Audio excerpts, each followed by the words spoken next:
Hello, I'm Christy Valentine and welcome to the What No One Tells You podcast. I'm here today with Patrick Aouad from CU Health. Welcome, it's a pleasure to have you with us. Thank you, Christy. So Patrick, you've been with us here at Working for I think about 4 years now. Yeah, wow. Yeah. So Patrick is a neurologist, he is internationally published, and you are a multi-business founder. So CU Health is your business now. So tell us about what CU Health is and where you are today. Okay, so CU Health is effectively a virtual health and wellbeing platform. What does that mean? It means that anyone who uses CU Health gets access to a whole variety of health and wellbeing services. So what we did is we built the infrastructure, the software, the front end, and all of the UX that involves a person logging in, reaching effectively like a virtual waiting room type area where they can choose general practice services, lots of psychology associated and mental health services, dietitian, nutrition related health coaching, and we've expanded that now to have lots of associated services. So we focus on areas like weight loss and healthy weight management, women's health, men's health, fertility. We also look at executive and performance coaching now. So we don't just look at pathology or illness, but we look at optimization, improvement, and well-being. So that platform we offer to businesses to look after their employees predominantly. So the whole premise is if you look after your people, they'll look after your business, and we use a high quality clinical and tech to bring that solution together. Mm-hmm. Well, I guess it makes sense because work is outside of home, where you spend most of your time. Patrick, let's go back to studying, how you got involved in the industry and how you started CU Health. Because I think about 4 years ago, Mark Davidson, the founder of Working, and we actually came to see you before you were a member here. We came to see you in Balmain when CU Health was first kicking off as a virtual clinic for corporate clients. Yeah. So, I mean, the journey I've had is unusual, and I think a lot of founders' journeys are. Mine's particularly unusual, though, and hopefully anyone listening to this can sort of overlay that with their own situation, particularly if they are a frustrated sort of professional in a career but want to solve problems beyond it or use their skill set in different ways. So to go back to study days, I mean, when I was at school, I was, pretty nerdy. I love science.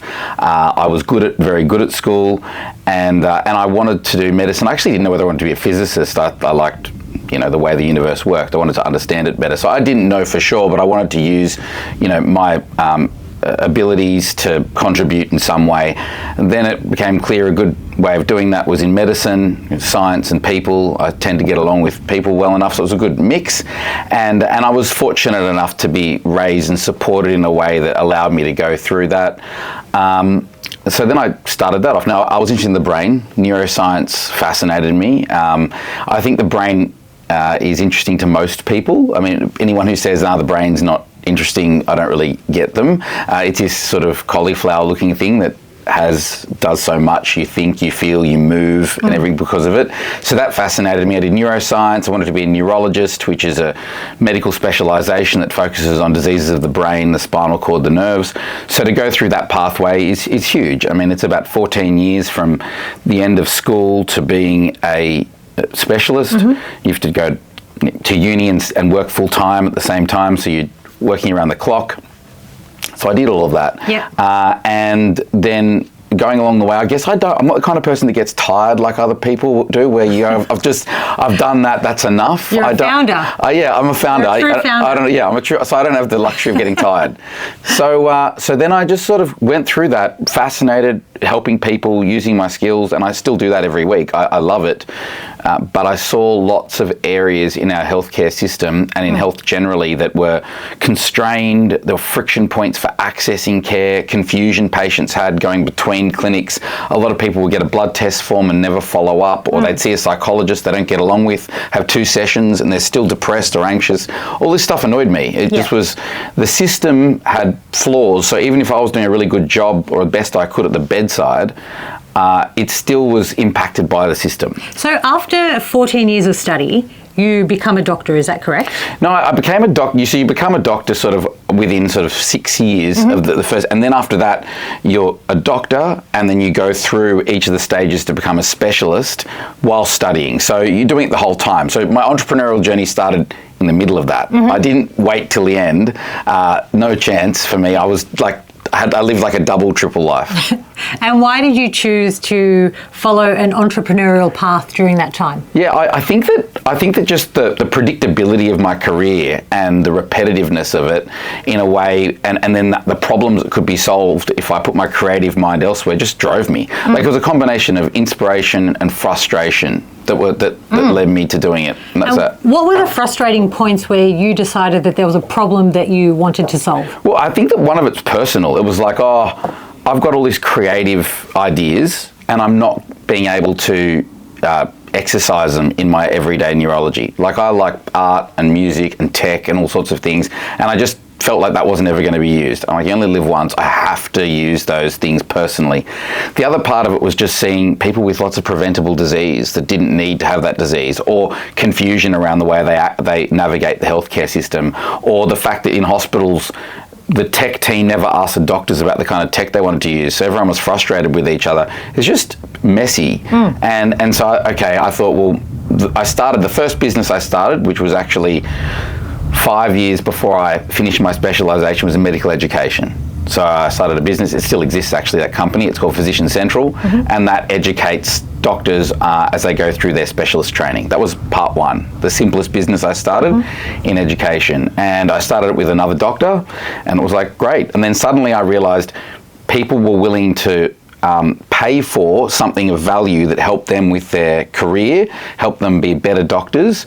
And this is great. It's trading my IP, my content, for some capital that meant that I wasn't just waking up at 6 a.m. every day and doing the same thing over and over. So you realise that you can use your intellect and your energy in different ways and smarter ways. And I saw a lot of people that really, quite frankly, were, I don't know, like, a lot of people were making a lot of money that weren't necessarily doing good things. That annoyed me too. I don't like seeing, I don't care, I don't think douchebags make tons of cash and not helping people. So if you can combine helping people with actually growing, then it's way better. I couldn't agree more, and I think that is a motivator. When you see these douchebags, that's a motivating factor to think, well, you know what, I can actually do this for good. That was a huge part of it for me too. Yeah. Okay, so you have gone from a career which could have been quite comfortable to taking risk. So tell us about that. So I guess risk is an interesting thing. I mean, some people take risks when they've got nothing left to lose, right? So, and then it's not so much of a risk because you're like, I'm already here, I don't know where I'm going, I'm just going to have a go. I did it the opposite. So I had a lot to lose. I'd invested a lot of time in my education. I had a young family, and you kind of, like, common sense would say, just triple down on the comfortable, predictable thing. I had this sense, I sort of backed myself to create security and maintain security whilst taking quite huge risks. Now, if someone sat me down and said, like, Pat, are you sure these are all the things that are going to go wrong along the way when it comes to people you're going to work with and finance and capital raising, and things are going to cost 4 times as much and take twice as long and everything? If they said all this to me, I maybe would have said, oh, like, fine, I'll do something in between. But I almost chose not to have that conversation, because I think to be a good founder, you have to jump with a degree of naivety and back yourself. And I guess, would you have believed anyone who said you're going to encounter all of these problems? No, you have willful ignorance. Yeah. Correct, and you go for it anyway. Correct. Yeah. So what are some of the challenges that happened along the way? Oh, there's so many challenges that happen along the way. I mean, I think the first challenge is realizing that you kind of have bitten off more than you can chew, maybe with your time. But then you've made a commitment. So one of the things that are really important to acknowledge in business is, once you make a financial commitment, or you bring other people in, an employee, a co-founder, a leadership team, whatever it is, your first employee, or you've got investors, you have a responsibility to them. Now, I take those responsibilities really, really highly. I mean, I the same way I look after my patients, I take that with a great degree of integrity. It's the same with anything else in business. But the second you do that, you're kind of obligated to do your best to follow through. Now, because you're stuck then, it's almost like you're married to the business or to the vision. You're going to face situations where there are people that you think are one thing and they turn out to be another. You're going to think you've got enough money for the project and you get halfway through and you've run out because of all these unforeseen costs. I think you just have to be ready at each point to problem solve your way out of it. And that's the key. If you're someone that needs everything to be pre-planned years ahead to the dollar, to the cent, then you're not going to enjoy that journey. I mean, I've got to say I didn't enjoy lots of it, but you have to just keep solving your way out of problems. You do. You have to keep turning up. It's endurance. And I think sometimes when you do find yourself in those situations where, money, of course, is limited, and in that startup sphere, you do have to become really resourceful. And it quite often helps you to problem solve and to get out of situations that you find yourself in. Absolutely. Yeah. What are some of those situations that you found yourself in? So at one stage I needed to, look, it was so the next business after Physician Central was easy because I was trading content, like high quality expertise content for time, and that was fine. It's de-risked. You're not building something that requires a lot of capital. The next business I worked in with a co-founder was building general practices, and we fit them out. So you're getting a fit out. So in order to pay for that costs a lot of money. So you're getting bank loans. Now I'd already got an investment property and I borrowed against that. But then I had a primary mortgage and you're having to convince the bank that you're good for it and you're reforecasting and you're doing it. Now as a neurologist, obviously I'm technically trained, I'm smart enough to understand a lot, but I didn't know at the time what a cash flow forecast was, a P&L, a balance sheet. You've got to learn fast. You just got to back yourself to learn things. Now with AI, you can learn and download and get things much faster, but it doesn't remove the need for critical thinking. It doesn't substitute it. It doesn't substitute your negotiation skills either. So some of the challenges I had was the delay to getting cash. Some of the things you find are legal. Contracts, lawyers. I'm a goodwill, I'm a handshake kind of person. I realize in the business world, handshakes, unfortunately, they might work 80% of the time, but it's a 20% that bite you. And so what happens is 100% of the time, you've got to go the legal route. I know. Because you're going to be burnt. You don't know when the 1 in 5 times are. I miss the good old days of doing business where a handshake, your word means everything. Absolutely. And unfortunately, we may think that way, but not everyone else does. Correct. And that's a huge thing. And they're managing people. I mean, we think we're on the same page, but we're not. And sometimes we never get on the same page as other people, no matter how much we compromise or how much you try and have a shared vision. Ego gets in the way massively in business, particularly when you're building significant things. So if you don't have the right team and you don't build the right culture from scratch, your business will come to a halt and you'll lose more money than ever. So they're all things that are important. So when I mentor these days, I'm very clear that you need to have such strong values, culture, alignment, and understand and see how that person operates and exists, and have they got a track record, and don't enter into formal agreements until you're really sure about how things work, all of that kind of stuff, because it can really ruin a business. And going back to culture, so how important is having the right culture in a business? It's everything. It's more important than strategy, because if you don't have a good culture, you won't formulate the right strategy. It's even more important than capital, because you'll get money if you can demonstrate momentum and a track record, and you need pace. So business is a mixture of speed and execution, but in the right direction. So you could be doing things fast or doing things well, but if you're doing them in the wrong direction, it's a waste. And the culture will often determine the direction you're going in. So culture is a strange word that I didn't as well understand really coming from the medical world. I mean, there's a culture of medicine, which is very clear. It's a bit like the culture of military or being a pilot. It's well understood. It's got structure. I'm not saying the culture is great, but it's clear. Clarity is so important when it comes to anything. You need to know where you're going and why you're going there. But in a business, you're starting from scratch, particularly businesses I've started, which are category creating. So CU Health isn't a copy of another business with better marketing. It is a new category that has a huge positive impact. So we've got to sell twice. We're selling a problem that is obvious once it clicks, and then we're selling the solution to that problem. Now, as time's gone on, looking after businesses and their people the way we do, thankfully, is now being understood, and people are now just signing up. But for years, you're having to sell a problem. So in order to do that well, you need a team around you that's aligned with everything. When they talk about vision, mission, values, all this stuff, it sounds like fluff. And it kind of is until it's in action. But there's nothing worse than having a situation where you say, these are our values, this is our mission, this is and then having team members that contradict that daily. I think that, there's one thing to have values written on a wall or in a PowerPoint presentation, but if the general, your customer, your guest, if they can't feel those values when they walk in and interact with you and your team, then having values on a PowerPoint slide means nothing. Absolutely. Yeah. Absolutely.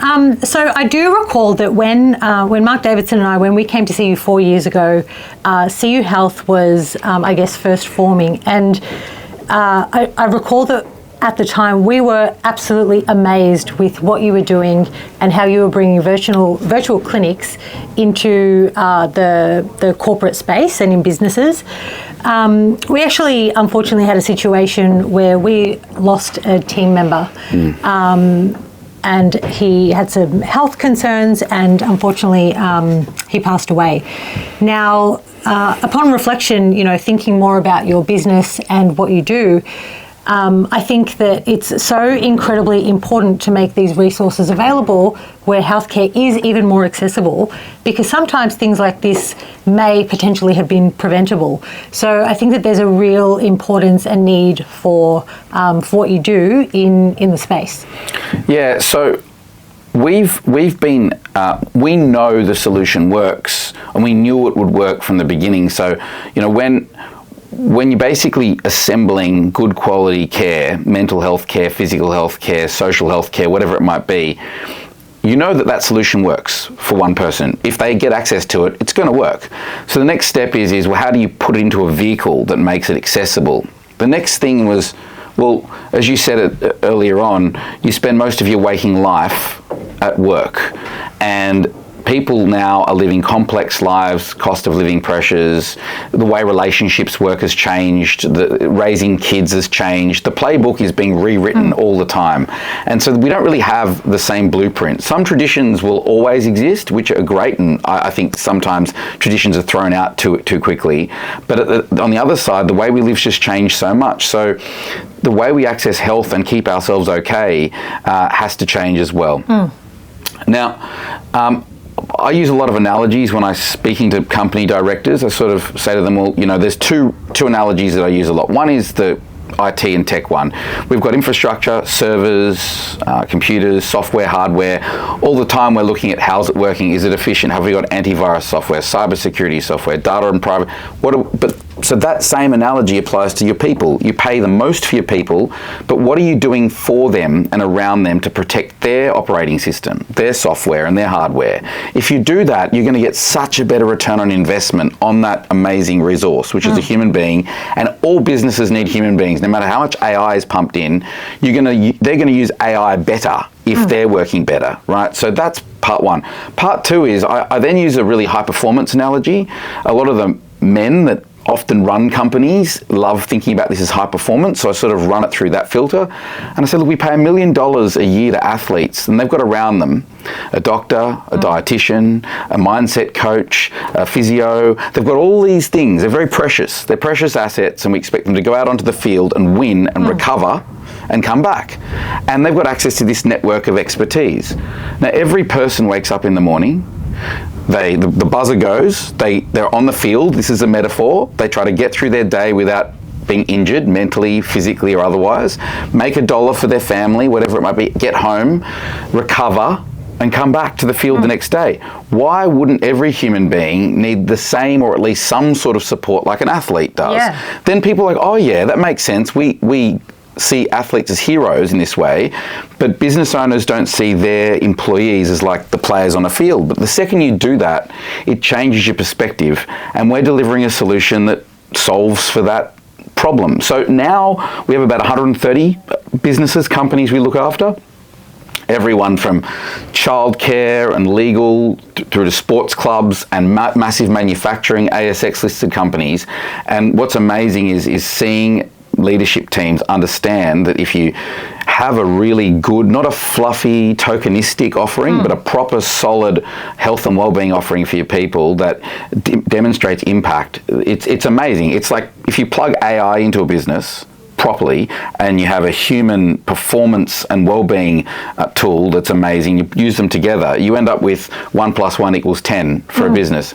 And that's why we're so sort of proud of what we're doing. It's the win-win. You get to look after people and the business does better. Yeah. Look, it's incredible. Taking premium healthcare that is accessible to premium athletes and making that accessible to everybody can have huge benefits.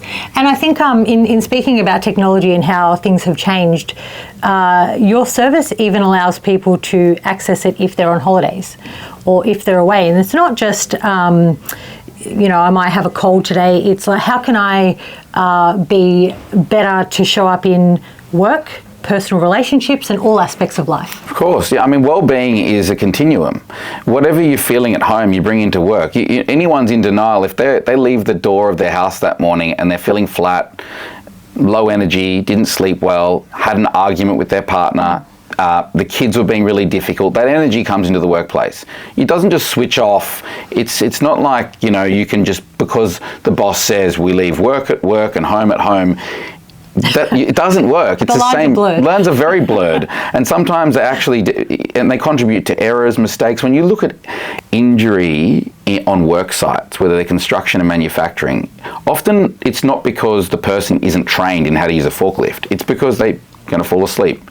They're tired, they're distracted, or they've got pre-diabetes or a migraine and they haven't had time to deal with it. It's all this other stuff under the surface. Yeah. Now, a business doesn't need to become the doctor or the psychologist for everybody, but if it's got a tool that can prevent or resolve these problems fast, it's hugely impactful to risk. It's hugely impactful to performance. And so when it's not simply a matter of, hey, let's just spoil our employees. No, it's much more strategic than that. It's how do we, in a cost-efficient way, protect our human capital and resolve for other risk and costs within the business.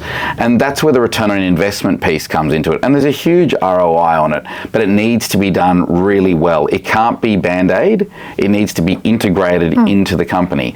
And so that's what we've spent our time over the last 3 years educating workforces on, and now looking after thousands of employees around Australia and New Zealand. We're demonstrating those impacts. And finally, people are just coming to us saying, well, how do we get this too? Yeah, and I guess this tool also then feeds into the workplace culture where Hugely. People feel more valued and they can perform at their best. Yeah, and they don't want to leave. So you get retention, and the greatest cost to a business from a people perspective is attrition. So the cost of recruitment is huge. The cost of retraining is huge. The sunk cost and time it takes to do that and get that person inducted into the culture is huge. It's a headache. So if you can help reduce that headache massively for a business and just get calmness and flow and stability, that creates space for strategy. It creates space for growth. So it's just the ripple effects are massive. Yeah, absolutely. And Patrick, what do you see as the future of healthcare? So the future of healthcare is a really interesting one. As someone who still looks after patients at the bedside and then runs a health technology company, and I've got this really broad and deep view of where healthcare is going. I can see that in what we call specialised medicine or personalised medicine, the world is getting better and better at, when I say the world, the healthcare world, at identifying what treatments will work for what person based on lots more sophisticated testing.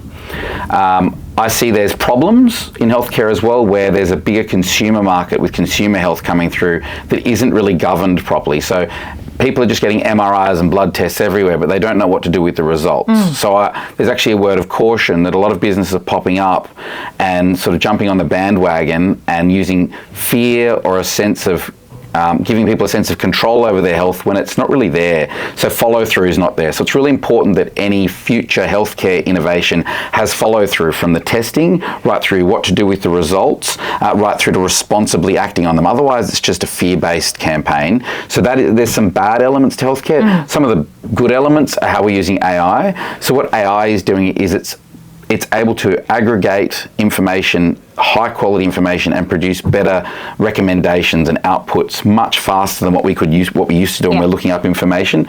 Robotics in surgeries changing dramatically. So there's a whole spectrum, right, from hip and knee replacements and spinal cord injury treatments, right through to prevention, where you're looking at markers and improving well-being, and well-being I call, my definition of well-being is the amount of discretionary energy you have. So when Chrissy wakes up in the morning, you're like, am I flatlining? Am I at well-being poverty line? Have I got just enough for me but no one else? If you're below the poverty line, you're staying in. You're at risk to yourself or others. You couldn't show up. What you want to do is you want to be above the well-being poverty line. You want to have discretionary energy. And that's like disposable income, the kind where you've got money to go on holiday, go to the movies, go to dinner. You don't just need to go paycheck to paycheck. Well, that's the same with well-being. You want your well-being to be in excess so you can give to others, think creatively, empathetically, strategically, be there for your friends, be there for your family. That discretionary energy gap is an area that everyone serves to benefit from, and CU Health aims to build that discretionary energy or that well-being up and almost compound it over time. So I see healthcare going toward pathology care, which is illness care, but also going toward well-being improvements, which is where you're taking someone who's here and helping them get there. But you have to be very careful about who and how you get that. And that is the confusing part now. Social media is making that difficult to know where you go and where not to go. So I spend a lot of my time educating people on, if they're going to invest in their health and well-being, what really has evidence and what doesn't have evidence. And that's a big area that's a problem. Yeah, and I'd imagine that there are a lot of people who don't even know, like they may be at a certain level, but don't even know that they can have that discretionary energy. Absolutely. So getting them there is another life-changing thing. Completely. Until they're educated. I think people don't reflect. They think life is a drudgery. They go to work, work empties your cup. You go home, you try and fill your cup with some sleep, or you drink wine or whatever, and you roll up again. I mean, that is not really a life.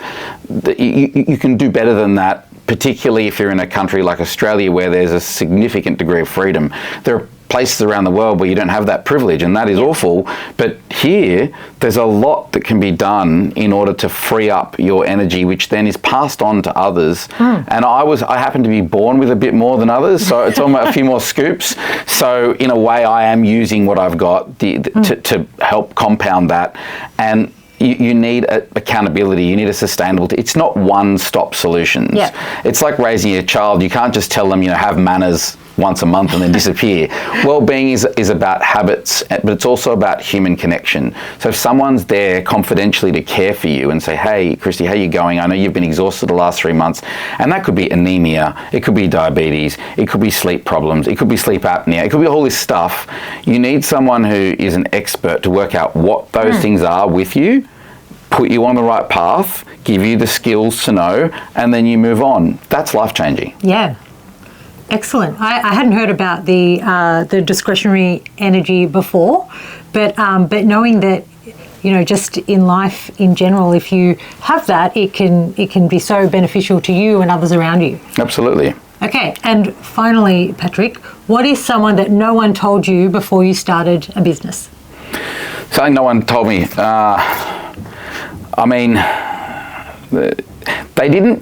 They didn't tell me it would be harder than becoming a neurologist. So this is the thing. People think that becoming a neurologist, it's hard. It's academically hard. At school, you look at the smart kids and you think, they're smart, and all the studying is hard. But what makes it safe is there's a system. there's a playbook. You know what to do next. So you just got to, it's uphill, but it's straight uphill. So you know what the milestones are. In business, it's like curving around a cloudy mountain. You don't know what the weather's going to be like around the next side. And I think that's what makes it so difficult. It's the uncertainty.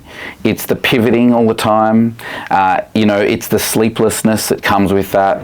If you can get through that, it's very, very rewarding. And I don't mean just financially. It's rewarding because you've created something that didn't exist into existence that's contributing value to others. That's really cool. And then when you create value, money follows. But if you are doing it just for the money, definitely don't go into business. Instead, just get a corporate job and go for the bonuses. Yeah, well, we have a saying around here, and it's not an adventure if you know where you're going. Being a founder, you have no idea what's in store for you, but you roll with the punches, I guess. But congratulations to you on creating this company that is helping thousands of people across Australia, New Zealand. So it's absolutely incredible to see. So thank you so much for joining us today, Patrick. Thanks, Christy. It's been a pleasure. And if anyone wants more information, you can contact Patrick through the CU Health website. Yeah, just go to cuhealth.com.au, go to contact us. We're right there. Send anything through. Yeah, great. Thank you. And don't forget to follow us on YouTube, Spotify, or Apple Podcasts. Thanks so much for joining us.